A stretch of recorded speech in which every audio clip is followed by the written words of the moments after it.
Eu acuso o Sr. Warren Hastings de graves crimes e contravenções.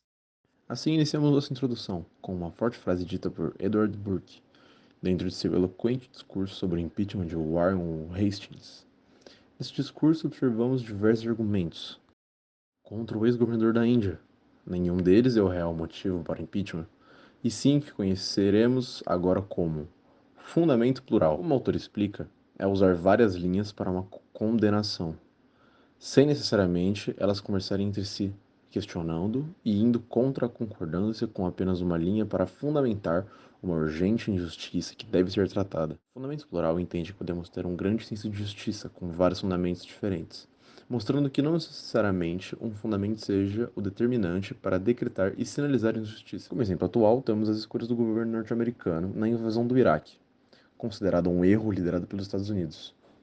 Apresentaremos os pontos considerados argumentos válidos na crítica da decisão de iniciar a guerra. Antes de iniciar um conflito físico, houve falta de um acordo global através das Nações Unidas, evidenciando a falta de informação sobre a posse de armas de destruição em massa. A distorção de informação e a crença no mito de que Saddam Hussein estava ligado ao 11 de setembro e à Al-Qaeda pesaram na aceitação da guerra pelos cidadãos dos Estados Unidos. E, por último, a reflexão sobre as consequências reais da intervenção.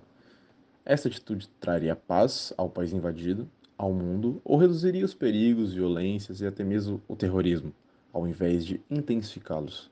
Todos estes são argumentos válidos, que não necessariamente são avaliados da mesma forma ou seguem linhas de pensamentos iguais, mesmo sem o mesmo desfecho, apontam para o diagnóstico de que este foi um gigantesco erro. Nem sempre a argumentação da justiça será racional. Às vezes, necessita ter uma sensibilidade e visão para identificar a injustiça. Um bom exemplo seria um estado de fome coletiva, onde seria fácil protestar ao invés de refletir sobre a justiça e injustiça. Podemos observar ao longo da história que aqueles no poder governamental não buscam examinar cuidadosamente suas decisões e ações, nem justificá-las, incluindo. Para termos uma teoria da justiça, necessitamos da influência da razão. Vemos um grande salto na justiça social na era do iluminismo europeu, nos séculos XVII e XIX, devido à mudança política, econômica e social. Tendo abordagens lideradas por Hobbes e seguidas por Rousseau, visa encontrar maneiras justas de organizar a sociedade, conhecida como institucionalismo transcendental. Mas o que este livro busca estudar e desenvolver se desprende do institucionalismo transcendental trazido pelo período iluminista, deixando clara a falta de concordância plena do autor. Precisamos de uma dupla divergência, pois o transcendentalismo apresenta dois grandes problemas: falta de consenso razoável sobre a sociedade justa e a necessidade de comparar alternativas viáveis de justiça prática. Pode haver sérias diferenças entre princípios de justiça concorrentes. John Rawls pressupõe que haverá uma escolha unânime de um conjunto único de dois princípios de justiça, em uma situação hipotética de igualdade primordial, chamada de posição original. Rawls especifica uma fórmula entre muitas outras disponíveis, mas não apresenta argumentos convincentes para eliminar todas as outras alternativas que poderiam concorrer por atenção imparcial com essa fórmula. O problema com a abordagem transcendental é que a identificação de um arranjo social perfeitamente justo é inviável e redundante para a orientação prática da justiça. Saber o que é o mais perfeito não ajuda na escolha entre alternativas práticas. Precisamos de um acordo baseado em argumentação racional pública sobre rankings realizáveis das alternativas. Analisaremos agora a necessidade de uma teoria que vá além da escolha de instituições ou arranjos sociais ideais. A justiça deve considerar as vidas que as pessoas realmente vivem. A liberdade de escolher é essencial para o nosso bem-estar e tem um valor intrínseco. Devemos nos interessar não só pelo que podemos fazer, mas também pelas liberdades que temos para escolher entre diferentes vidas. A liberdade de escolher é essencial para o nosso bem-estar e tem um valor intrínseco.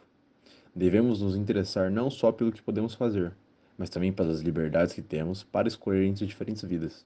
Para entender o contraste entre justiça focada em arranjos e em realizações, é útil invocar duas palavras sânscritas, Niti e Nyaya. Niti se refere à adequação de arranjos institucionais, enquanto Nyaya representa a justiça realizada. A perspectiva focada em realizações enfatiza a prevenção de injustiças manifestadas, em vez de buscar uma sociedade perfeitamente justa. Aqueles que veem a justiça com relação ao Nietzsche e não a Nyaya podem temer que focar nas realizações ignore a importância dos processos sociais, direitos e responsabilidades individuais. Uma caracterização completa das realizações deve incluir os processos que levem aos estados finais. A liberdade de escolha traz responsabilidade e a capacidade de agir implica deveres. Este capítulo encerra com uma crítica contundente ao institucionalismo transcendental predominante na filosofia política. O foco nesta abordagem limita significativamente a discussão sobre a justiça global e reformas institucionais.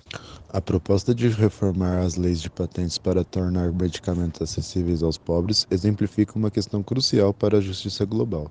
No entanto, essa discussão é frequentemente vista como mera conversa fiada pelos defensores do institucionalismo transcendental. Thomas Nagel, por exemplo, argumenta que um Estado soberano é necessário para aplicar princípios de justiça de maneira eficaz, descartando a viabilidade da justiça global sem um governo mundial, aliando-se à visão hobbesiana. Rawls, por sua vez, concentra-se apenas em princípios gerais de comportamento humanitário, insuficientes para abordar as aspirações por uma justiça global melhor.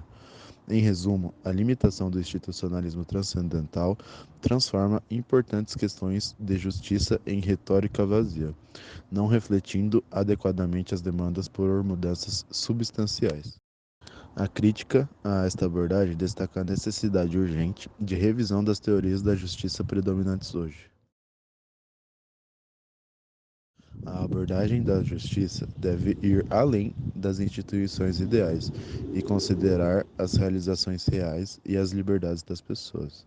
Precisamos de uma teoria prática que avalie as alternativas viáveis, respeitando a pluralidade de princípios e a importância dos processos.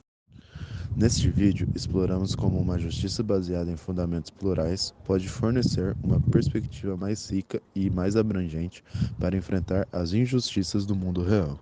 A justiça deve ser prática e sensível às realidades das vidas humanas, permitindo que cada um escolha e viva com dignidade e liberdade. Espero que esta reflexão sobre a justiça inspire debates e ações para um mundo mais justo. Até a próxima.